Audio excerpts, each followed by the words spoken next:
Judges chapter 9. So we sort of finished what we thought we finished Gideon's story, but we really didn't finish it yet. Gideon was this man of God that had been used for the nation of Israel. The writer of Hebrews places Gideon in the same sentence as Barak and Samson and Jephthah and David and Samuel. And so these are all men of noteworthy faith used by God for his work, for his purpose. So last week we sort of looked at Gideon's failures, and we don't want to lose the sight of, even in the midst of all his sort of personal failings, God was still using him for a big thing, and that he is still noted for his faith. And so in the middle of our failings and our sort of wanderings, then we can also rest assured that God can use us and our faithfulness, as weak as it might be, as failed as it might be at times. And so we don't want to lose sight of the fact that Gideon was this man of God, but also that he was flawed. You don't have to set him up on some high pedestal. And so at the end of chapter 8, we see that Gideon died, and quickly the people returned to apostasy. And so there must have been at least some sort of idea that Gideon was a controlling force of holding back the apostasy, or controlling it, helping keep people's eyes on God. And when he was gone, they quickly ran back to their idols. And again, it's not like people forgot who God was. And there's no indication of that. They could have still told you all about their God and all about their faith and all about their the Word of God and all the things. They could tell you about all that stuff, but that knowledge of God no longer guided their decisions. It says they forgot God. They forgot how to have God rule over their life. That these things we know of God guided were the guiding principles of our life, of how we made decisions, how we live, breathe, move, have our being, and all that is found and done in God. And they had lost their way and forgotten that quickly as these judges. And so we see that constant sort of proclivity to return to sin, to run to these other idols, to seek after something more, and never quite finding contentment in God. And so maybe that all sort of speaks to you.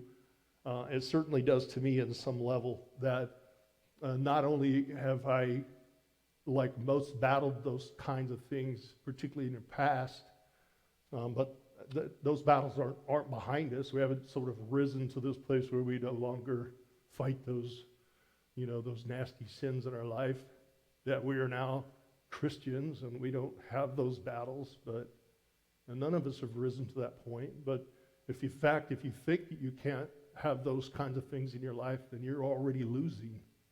And recognizing the fact that those battles are very present, and we have to be engaged in those things. And so let's jump in, and we right off the bat we see that Gideon's son is a reflection of sort of Gideon's sort of ethics and ethical and moral failings, and his spiritual failings all sort of manifest themselves in his son, whose name means "my dad is the king." And so this is, to me, was sort of the reflection of maybe he was what I refer to as the JK, as the judge's kid, that as a judge's kid he had overcome certain things, and so all of his life he may have been in the shadow of a father that really maybe didn't, being the son of a concubine, he did not have a position where he got a lot of attention. He did not have, his mother was not a prominent one in the sort of the culture that looked upon Gideon as a ruling force, as a guiding force in their culture. And so we see this JK, this Abimelech, in reflecting his father's sort of worst characteristics. Isn't it great when our kids inherit our worst parts, and the good parts take longer if they ever show up at all. Chapter 9. Then Abimelech, the son of Jerubbaal, went to Shechem to his mother's brothers, and he spoke with them and with all the family of the house of his mother's father, saying, please speak in the hearing of all the men of Shechem. Which is better for you, that all 70 of the sons of Jerubbaal reign over you, or that one reign over you? Remember that I am of own flesh and blood. Sean, pull back on this mic just a little bit, because it just feels like it's just a little loud, and I feel like I'm having to hold back. And I don't want to hold back. This is Abimelech creating a problem, and he's coming to the people and saying, do you have a problem? You're going to be ruled over by 70 sons, and wouldn't it be better if you were just ruled by one? You know, say me, and don't forget that I'm one of you. And so he's in his mother's family of Shechem, and he takes advantage. He goes to mom's family, and he says to mom's family, who some speculate this is sort of this Canaanite part of Shechem, that he would go to that side of the family and say, gee, you know, my dad was the king, and he has 70 sons. Do you really want to be ruled over 70 sons? Wouldn't it be better if there was just one, right? And so he's creating a problem, and it presents himself as the solution to the problem. Gosh, have you ever heard of that happening recently? And so he's creating a fear and presenting these 70 as like, this would be just awful if these 70. And so he is trying to build a following for himself. Verse 3, and his mother's brothers spoke to all these words concerning him, the hearing of the men of Shechem, and their heart was inclined to follow Abimelech. So that tells you a lot about the men of Shechem, right?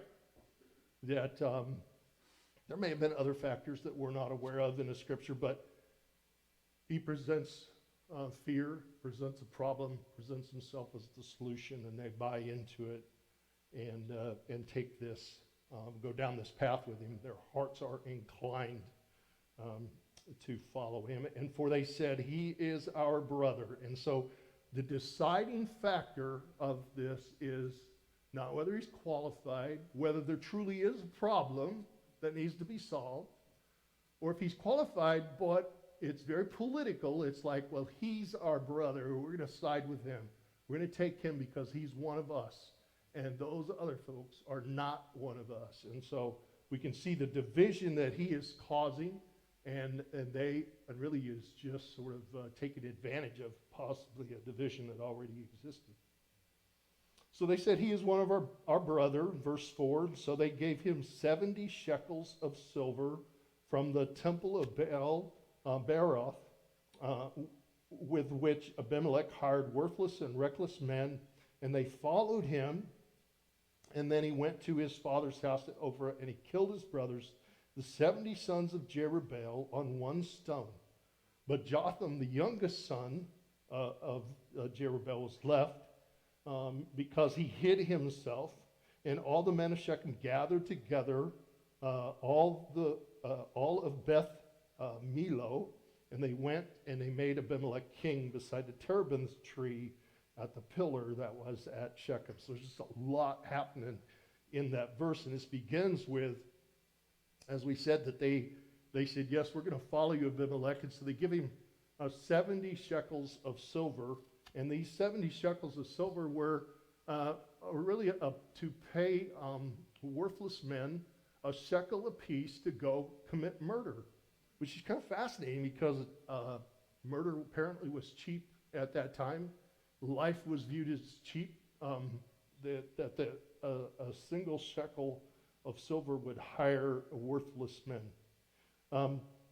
Baal Baroth was noted earlier. We've seen the same Baal, and it was a Lord of Covenant, is what the Baal Baroth means, the Lord of Covenant. And so there's some thought that this this is a sort of a mixture of Yahweh, their covenant God, and Baal, and they've smashed this together and created a god of their own understanding, a worthless god, this Baal Berith.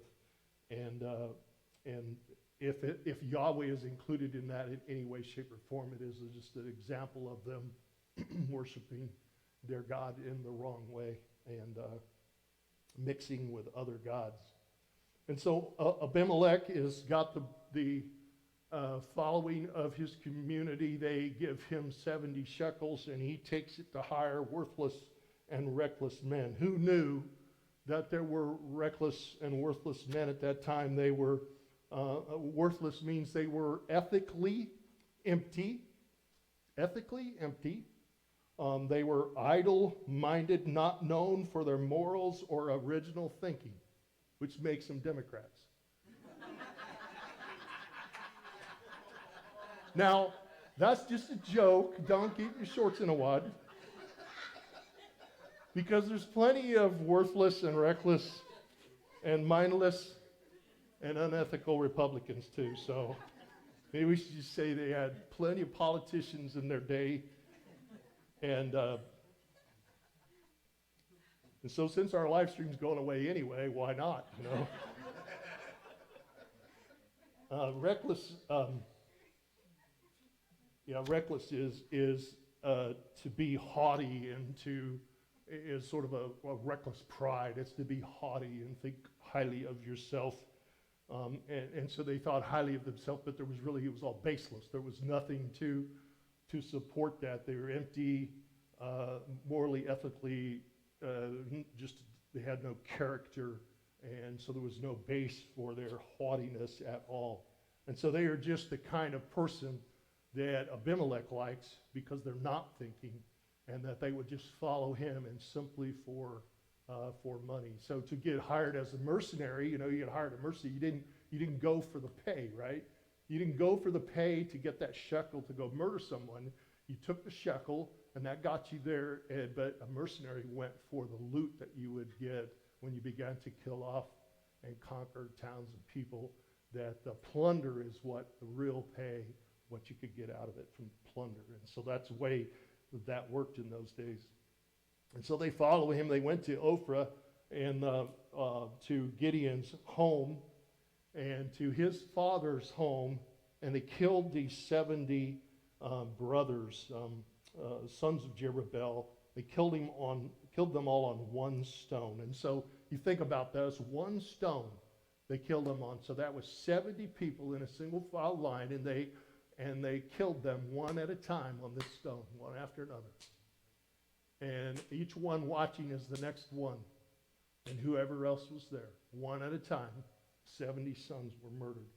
And Jotham was the youngest who watched this all happen as he hid himself as a survivor. It's interesting, the one stone at Ophrah, and if you remember back at Gideon's very beginnings, that the Lord was at the terebinth tree, and the Lord called to Gideon, you mighty man, and began to talk to him about how he would use him. And his first assignment was to go destroy the idol in his own backyard, his father's idol to Baal. And that idol then was destroyed, and the idol would have had a base stone, and then he used that stone to build an altar to the Lord, and he sacrificed on that very same stone, is the way it appears. And so you have to wonder if this isn't the same stone that is consistent through this story, and it gives you this impression now that these sons were murdered, and this surviving son has now got this authority and done such a wicked thing, that it sort of looks at the curse, or sort of this idea that Baal would have his way, Jerubbaal, that Baal would have his revenge on Gideon, and you might look at this now that his sons are killed on this stone and go, Baal did have his way, and he's winning, and you might get this impression that somehow God was defeated, and that Baal did have his way in this family. But Jotham shows up as this remnant, this man that is off to the side, this survivor, this one that has been kept safe in the midst of all this wickedness. And he alone was left, and at the end of murdering these 70, then they take Abimelech and they gathered together and they made Abimelech king at the terebinth tree, at the pillar that was at Shechem. Terebinth tree is a fascinating place. Always this picture of this sacred place. Terebinth tree was and Shechem itself was this sacred place in which, was where Abraham first met. God first revealed himself to Abraham. Jacob encountered the Lord at Shechem. So there's this great history of Israel at Shechem. And so then we see this evil rise up out of Shechem, and then we see this murder that takes place. And suddenly it looks like God is losing, that something is going on here, that God is not in control. And so, well, let's go on to verse 7. Abimelech is now anointed king. Oh, I should say, we don't even know he's the king over what. Right now, as far as we can tell, he is the king of the people of Shechem. He's not the king over Israel. The rest of the tribes have not recognized him in any way. And so he's not been called by God. He's simply a king over the worthless men and the people of Shechem, which kind of worthless men also, by all appearance. Now we'll go on verse 7. Now when they told Jotham, he went, they told him that Abimelech was king. He went and stood on top of Mount Gerizim. And I don't know if you got the map up there. I know it's kind of hard to read. It's hard to figure out how to get these things up there so you could see them. But I was wanting to show the relationship of Shechem on the inset, where it was in the land, and then these mounts on both sides. And Mount Gerizim was where Jotham went up on this mountain. He lifted his voice and he cried out. And he said to them, "Listen to me, you men of Shechem, that God may listen to you." That is kind of key to the whole thing, that this is a prophetic word that he has given them. That Jotham is sort of this remnant, this remnant of the family of Gideon, representative of this man that God had worked through for Israel, for the salvation of Israel. And he stands up and he speaks to the men of Shechem and saying that in order for them to come to a place where God would hear them, you need to listen to what I have to say. And so he says, verse 8, the trees once went forth to anoint a king over them. And they said to the olive tree, "Reign over us." But the olive tree said to them, "Should I cease giving my oil, with which they honor God and men, and go to sway over trees?" So you see this is kind of a fable. Fables are when you see like trees talking and inanimate objects interacting, and this is what a fable looks like. And so it's a prophetic word that also has very much looks like a fable. And in sort of in antiquity, they have examples of fables very similar to this, where this tree spoke to these trees, and so this wasn't something that was completely foreign to them. And so he's using this fable of these trees. Again, it's interesting that it doesn't speak to why do the trees need a king over them? Why does a tree need a king? And certainly the olive tree would say, I don't need to reign over you. That the olive tree was completely content being a servant and producing fruit, and the olive tree was doing what the olive tree was called to do, which was to produce olives and to give forth fruit, and from that it honored God and it honored men. And so the olive tree saw no point in ruling over other trees, is sort of the idea. Let's go on to verse 10 then. Then the tree said to the fig tree, "You come and you reign over us." And the fig tree said to them, should I cease my sweetness and my good fruit and go sway over trees? And so the fig tree is very much the same way. It's like, I don't need to sway over other trees. I don't need to rule over other trees or gather other trees unto me. But the tree was completely happy being a fig tree, doing what fig trees do. And in doing what it does, it produced fruit, and it was naturally sweet. And so, and these things were things that pleased God and pleased men. Going to verse 12, then the tree said to the vine, you come and reign over us. But the vine said to them, should I cease my new wine, which cheers both God and men, and go to sway over trees? You see the same answer, a vine doing what a vine wants to do. And from the first tree, the olive tree, to the vine, you see this progression that's really from a higher value tree to a lesser valued tree. You see also a tree that maybe had a little bit more shade, a little bit more, a bigger tree, more a more visual tree to a lesser to the vine. And so you see a little bit of a progression there. But the vine is still doing what the vine is called to do.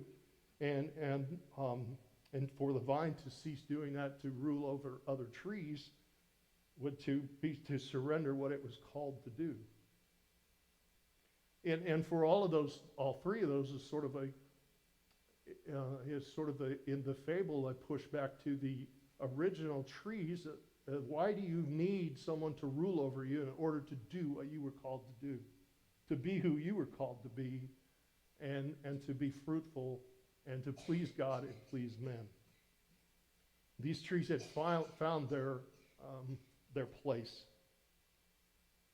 Verse 14 then, all the trees said to the bramble, you come and reign over us. And the bramble said to the trees, if in truth you anoint me as king over you, then come and take shelter in my shade. But if not, let fire come out of the bramble and devour the cedars of Lebanon.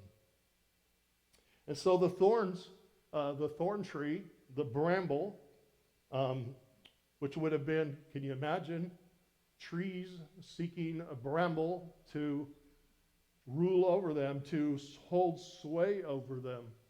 The idea of sway was to embrace them, to come up under and draw very close. And just imagine just hugging a bramble. And coming in close to a bramble. And again, it is this picture of sort of a prickly solution to a problem they never had. And we see in Scripture that over and over we see thorns become this picture of sin. And it is this picture of these trees that have this sort of this desire to have somebody to rule over them, and they're looking in all the wrong places. They're looking at the wrong thing. They're looking sort of at men to rule over them, or looking at other trees, as it were, to rule over them. And in turn, finding this one that would rule over them that was no tree at all, and that ended up being this bramble. The word is from Jotham then is, if in truth you anoint me, that if this is in truth, if this is done in justice, if this is done for the right reason, that you anoint this bramble over you, then come on in and take shelter in me. Embrace the bramble, embrace the thorn bush. But if you're not doing it for the right reasons, if it's not for justice, not for glory, then if it is not for those reasons, then let fire come out from the bramble. So the idea is that what does the value of a fig tree, the value of an olive tree, the value of the vine, all these things had value.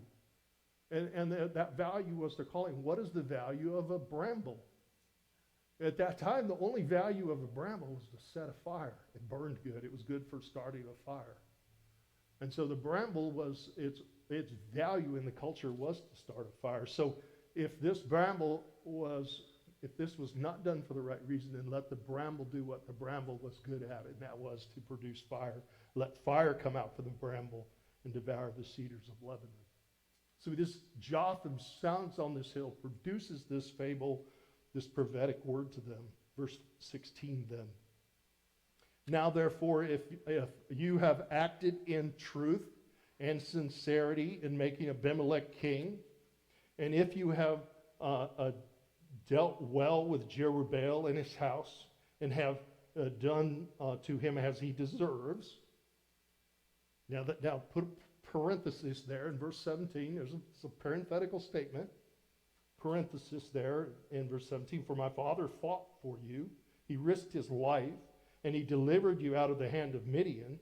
But you have risen up against my father's house this day, and killed the 70 sons on one stone, and made Abimelech, the son of his female servant, king over the men of Shechem, because he is your brother.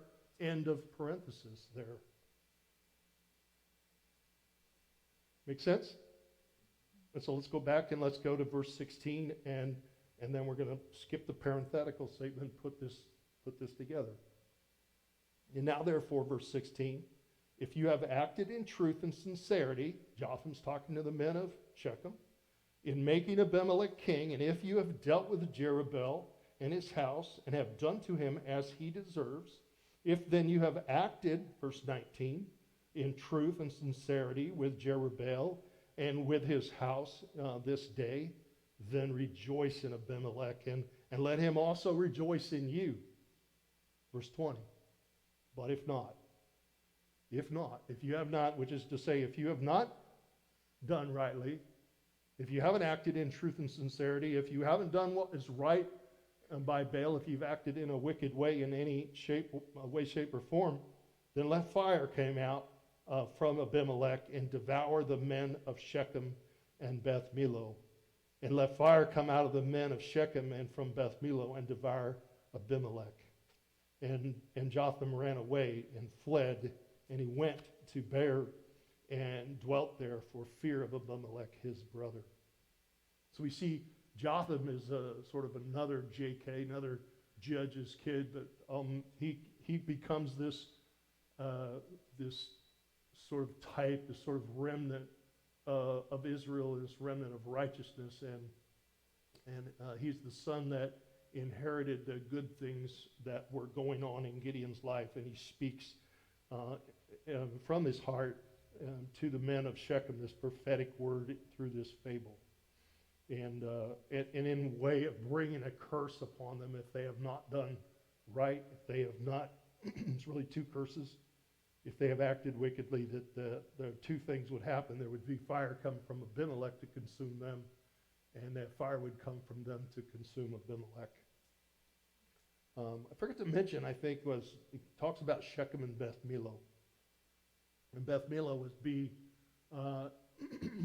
we know the words would mean like house of, and Millo was like a high level place. It probably wasn't a town named Beth Millo, but it was probably this elevated place, and that was probably where this temple was at this elevated place. So there was actually an Acropolis at Shechem that they've unearthed, and it has this temple at this Acropolis, and this sort of this elevated place. That's what Millo is, sort of a higher place. So it'd be this house of Millo, people dwelling at this temple, which was probably on an Acropolis near the town of Shechem, and so seen as almost these two different places. Make sense? You guys got quiet.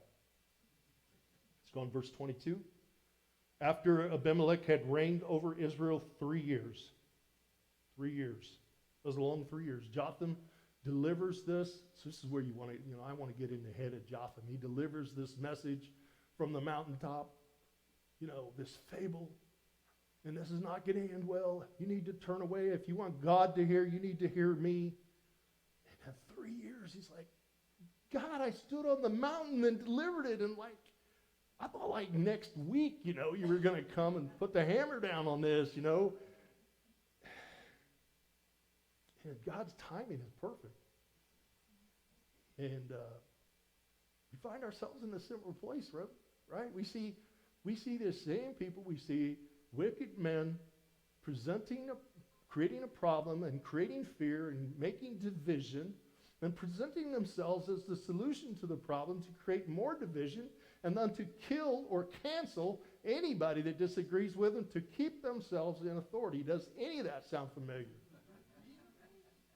It does. It sounds like the world we live in. And then you say, okay, God, here comes God. Here comes the remnant. And he brings this fable, and it's like he's bringing the hammer down on Shechem. He's saying, God is going to thump you if you don't square it up.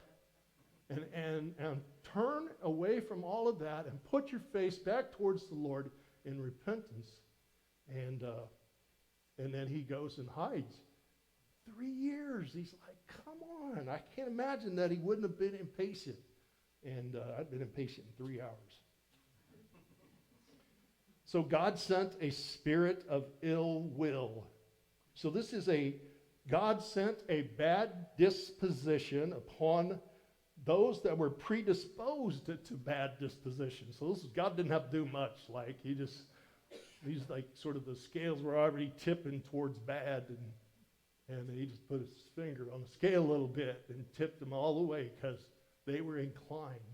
So this isn't God doing evil to them, but he's just allowing them, and it's almost like God's just pulling away and letting them do the evil unimpeded, letting them be evil that they so desired and letting their hearts be the evil that they wanted to be. So God sent this spirit of ill will between Abimelech and the men of Shechem.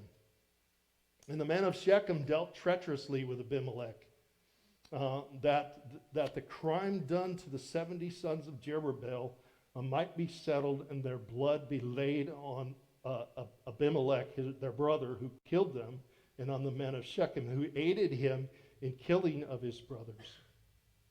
And the men of Shechem set men in ambush against him on the mountains, top of the mountains, and they robbed all who passed by them along the way. And it was told to Abimelech. And so God gives this spirit of ill will. This is for God settling the score. It's for his vengeance against the men of Shechem and against Abimelech for what they had done, for what Abimelech had done with his worthless men, and the support that the men of Shechem gave towards Abimelech to do this. And so 3 years down the road, God's patience and his long suffering is amazing. We love it when it comes in our favor. But at 3 years seems like a long time when you're waiting for him to settle the score. And God's timing is perfect, and so it's 3 years down the road when God says, all right, here it comes. And he's going to settle the score, and he's going to make things right. He's going to bring vengeance against them. They're not aware of this, obviously. This is just the Shechemites going, I'm sick of Abimelech. I'm sick of what he's doing. This guy, why did we ever agree to support this whack job? And we need to get this guy out of here. And so now the worthless men are turning on the worthless men, right? And which is kind of interesting because the worthless tend to always sort of eat each other in their infighting, and so to keep your hands clean and stand back and just give it time, those sort of things end up playing out anyway, and not getting down in the mud with all of that sort of the worthless men, but putting your faith in God and letting God settle those scores. It's hard to do. And so God gives these Shechemites are irritated with Abimelech. A group of them then set themselves up in the mountains, and they begin to rob those who pass by. So if you look at the map of Shechem, Shechem was in this major highway as a major trade route. And so people were constantly, and it made Shechem a place where they could impose taxes, that there was much income coming by this way. Money was flowing through there. There was trade taking place and buying and selling of goods. And it was very prominent. It was a very important part of what went on. But when you began to rob people along the highway, then suddenly Shechem got a bad reputation, and then the income that was probably all going to Abimelech was affected. And so for these robbers to start doing this was a poke in the eye to Abimelech, who was sitting back counting the taxes coming in, watching all of this. his reign, so to speak, produce for him what he wanted. And so this was disrupting all of that. It's a little poke in the eye to the king. And he heard about it. He was told, verse 26. Now Gaal, the son of Ebed, he came with his brothers, and he went over to Shechem. And the men of Shechem put their confidence in him. And he's just a Johnny-come-lately. He's nothing but another Abimelech. He shows up, him and his brothers, and they're sick of Abimelech, and they go, hey, I kind of like this guy. He's got a long sword. He's tall. He's got brothers that fight. I kind of like him. Let's follow him. And it's very telling of the men of Shechem that they're just going wherever the wind blows. And so this guy shows up, and they put their confidence in him. Verse 27. So they went into the fields, and they gathered grapes from their vineyards, and they trod them and made merry, and they went into the house of their God, and they ate and they drank, and they cursed Abimelech. And so you see the progression that they arrived, and they gathered and trod and made merry, and went into this temple of Shechem that they had made, this temple to Baal. They ate, drank, and they ended up in their maybe alcohol-induced bravery. They began to curse Abimelech. Verse 28. Then Gaal and the son of Ebed said, "Who is Abimelech, and who is Shechem that we should serve him? Is he not the son of Jerubbaal, and is not Zebul his officer? Serve the men of Hamor, the father of Shechem, but why should we serve him? If only the people were under my authority, then I would remove Abimelech." And so he said to Abimelech, "Increase your army and come out." And so again, you sort of see this big talker shows up, and he looked like the solution to the Shechemites' problem of being just sick of Abimelech, and they said, this guy can help us get rid of them. It's interesting that he says, who is this Abimelech, and who is this Shechem? But why, and really he was saying, why would these people bow down to Abimelech? Who is this guy? Why does he deserve to put him in authority? Well, in fact, it was the people of the town. But he goes back to the sort of the beginnings of the town, to Hamor, and even says to Hamor. So you can go back. Do you remember the son of Hamor that raped Dinah? And then Jacob's sons went and killed all the Shechemites. And so this is all part of the past, and so he's going back to the sort of the Canaanite past. And so by going back to Hamor, he's sort of creating another division. It says, why would our father of Hamor, we should follow him, and this other sort of section of town, this other side of the tracks, that sort of the Jewish background and the Jewish history, sort of creating this division. And so he says, if only I were in authority, I would make things right and get rid of this Abimelech. Abimelech was an odd duck, because he rose to power because he was even considered for some authority and presentable as presented himself as an authority figure because of his father, that he hated his father enough to go kill all of his sons. And so he used the prominence of his father to elevate himself, but then he used his mother's side of the family to get their support to rise to power. And so it's kind of an interesting thing. And then in the end, we'll see that he is about one thing, and that's him. He's about himself. Zebul, it talks about Zebul. He was probably like the governor, the mayor, or the governor of the region. He was an authority. And so he said that Zebul is his officer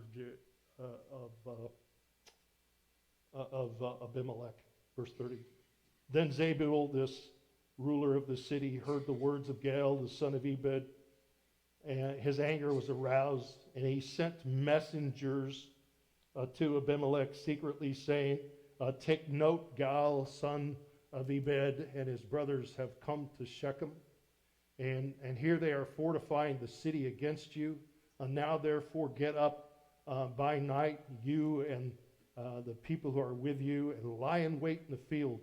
And it shall be as soon as the sun is up in the morning that you shall rise early and rush upon the city. And when he and the people who are with him come out against you, you may then do to them as you find opportunity, which is to say, I, as the governor, won't call the police on you. I won't intervene. You can have your way with these wackadoodles, do whatever you want with them, and I won't interfere. So, and so what you see is that Jotham had predicted a fire, right? Because they had embraced this thorn bush. Jotham had predicted a fire, and it's as if these embers of Jotham's this sort of prophecy and fable. This is sort of these embers are sort of glowing below the surface for 3 years, and it's like God began to fan the flames. And the flames are about to become a fire, right? And so these people are about stirred up. They're picking sides. You got this Gaal, this big talker, this other guy that is in cahoots with this governor that's in cahoots with Abimelech, calls him and just say, hey, you better come and shut these guys down. You need to cancel them. And so they come to get rid of them, sets this trap up for them to attack. Verse 34, so Abimelech and all the people who are with him arose by night, and they lay in wait against Shechem in 4 companies. You could see with the mountains to the north of Shechem, to the south of Shechem, that 4 companies coming from the mountains to both sides of the town from sort of the 4 corners would be into this valley where Shechem lay would be quite an ambush. So they laid against Shechem in 4 companies. Verse 35, when Gaal, the son of Ebed, went out and stood in the entrance of the city gate, Abimelech and the people who were with him rose from lying in wait. And when Gaal saw the people, he said to Zebul, look, the people are coming down from the tops of the mountains. And Zebul said to him, you see shadows of the mountains as if they were men. So he's saying, look, I see somebody coming down the mountain. And Zebul's going, nah, you're seeing things, man. You're seeing shadows. And so Gaal, verse 37, he spoke again. He says, see, people are coming down from the center of the land. And another company is coming down from the diviner's terebinth tree. Verse 38, then Zebul said to him, where indeed is your mouth now? With which you said, who is Abimelech, that we should serve him? Are not these the people whom you despised? Go out, if you will, and fight with them now. Big talker. You big talker, you big brave man. You got a little wine in you, and he was just talking and smash mouthing Abimelech. He says, now that he's got the town surrounded, go on out there and fight with him, big boy. So Gaal went out, and really what you see is another worthless non-thinker ruled by pride. And he went out leading his men, the men of Shechem, and he fought with Abimelech. And Abimelech chased him, and he fled from him, and many fell wounded to the very entrance of the gate. And then Abimelech dwelt in Arumah, and Zebul drove out Gaal and his brothers, and so they would not dwell in Shechem. It's as if Abimelech started the fight, and many of them fell, and then he left the remainder of the fight to Zebul to finish it off, to clean up the town. It's kind of like this town was not big enough for the both of them, and Zebul was the sheriff that was going to clean up the mess. Verse 42, and it came about on the next day that the people went out into the field. So this is the original men of Shechem that were done with Abimelech. That's how this all started. We're done with Abimelech. And the other characters were those that were just trying to get rid of him, that they were putting their trust in. So this goes back to those original characters that were trying to get rid of Abimelech. And so they went out to the field. So came about the next day, the people went out into the field, and they told Abimelech.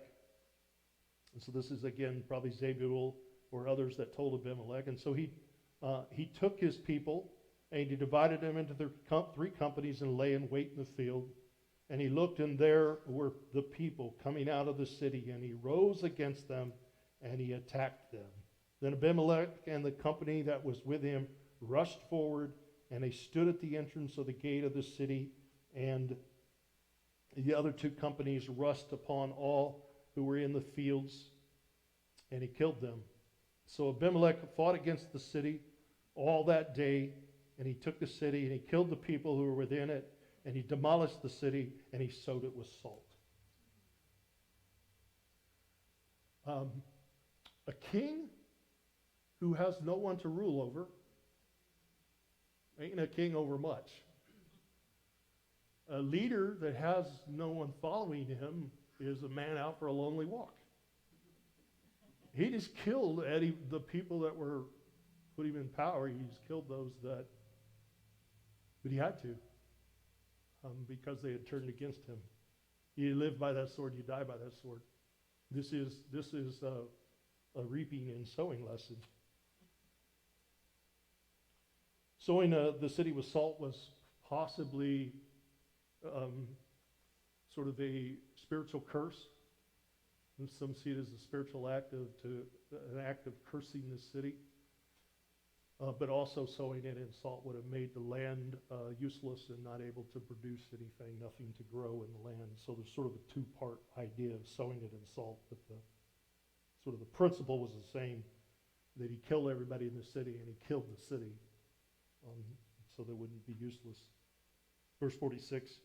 Now when the men of the all the men of the tower of Shechem had heard that and entered the stronghold of the temple of the god of Berith. And so this is why I say I think that temple, that sort of Acropolis, was in this other place, this maybe higher ground by Shechem, and that this might have been the Beth Milo that had this tower that was part of their temple, and that they ran into this tower, the people that were there.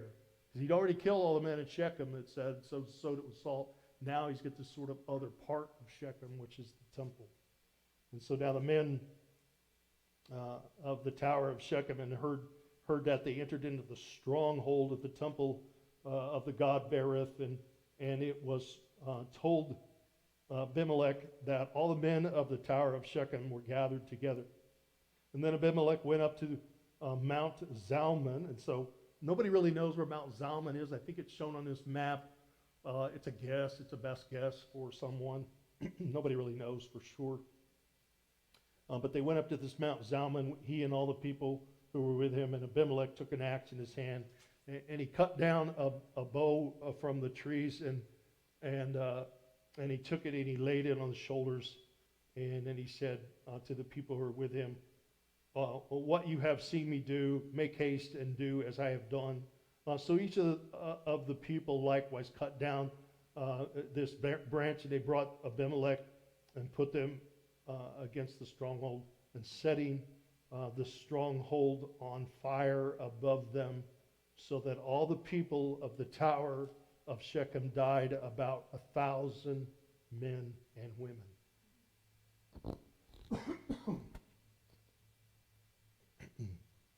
In this nearby Shechem, or this Acropolis that I talked about a couple times, there is a foundation of this stronghold of this tower that and this temple that is 108 feet by 92 feet, the foundation, and the walls are 18 feet thick. And you go, I don't know what this sort of tower must have looked like, but man, that must have been a blazing inferno to have affected this walled place like this. And to have killed this many people in this way. So this was no small thing. And so we see the first part of the curse of Jotham now come about, because Abimelech, this thorn bush that they had put in power, that they had embraced, has now brought fire out against them, because really a judgment on what they had done in putting him in this place of prominence, this place of authority. And so the fire went out from this bramble and consumed these people, and consumed the city. And so Shechem and all the people of Shechem have now been killed. In verse 50, then Abimelech went to Thebez. The best I can tell is that he was a king without a kingdom.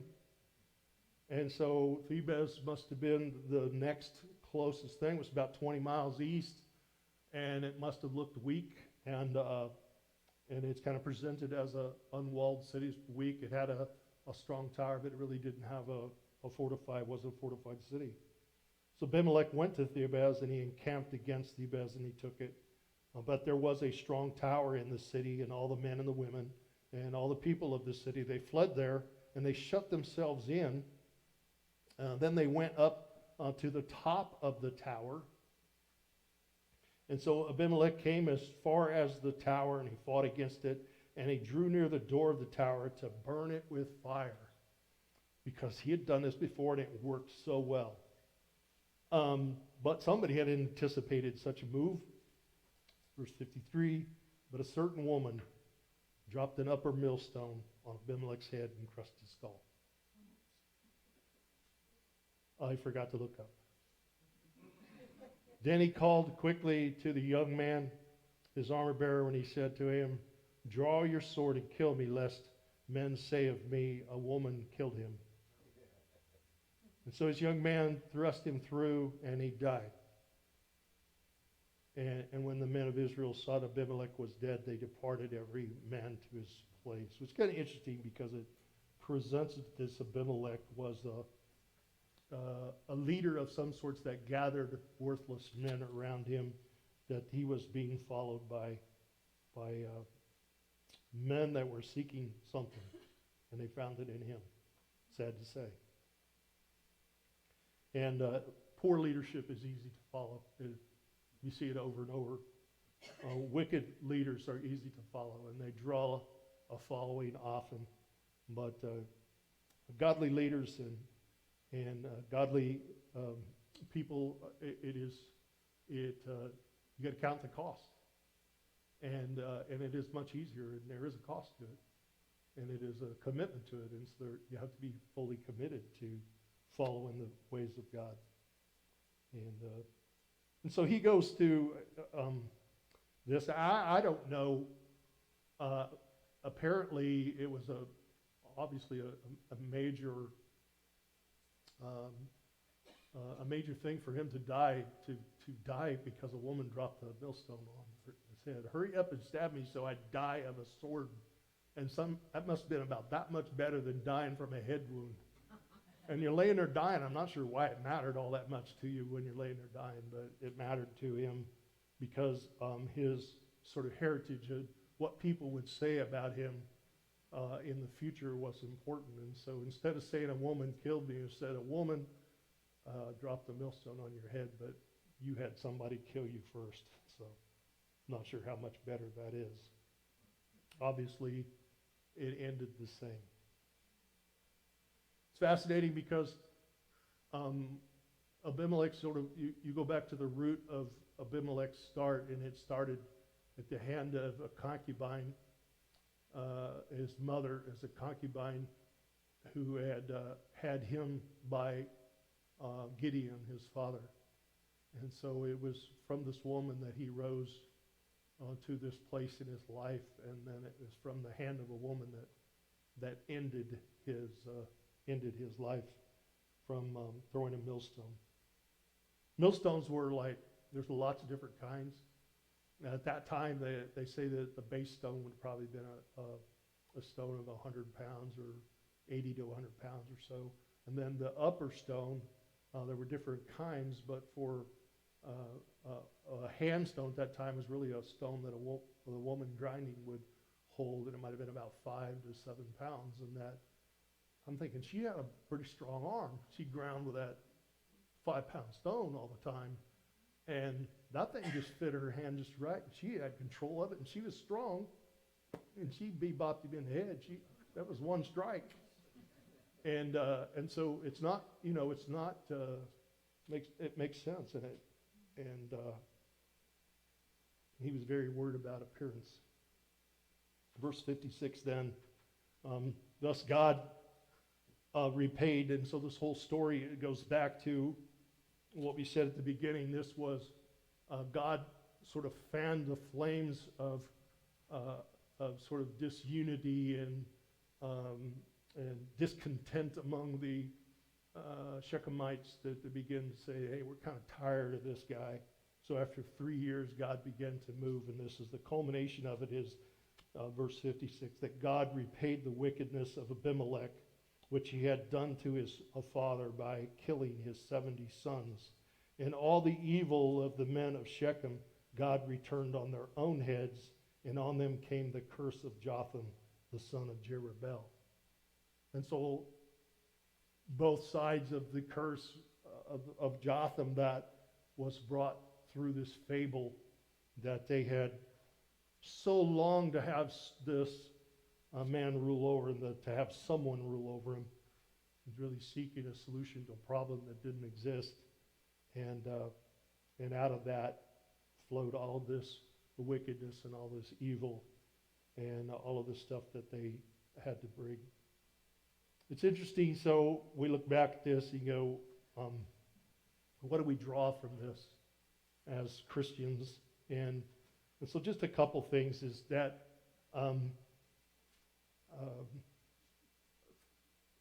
across all of time, there have always been godless men that become godless leaders that would lead people away from God. And we are surrounded by such men and such people. And the answer, there was Abimelech met my father as the king.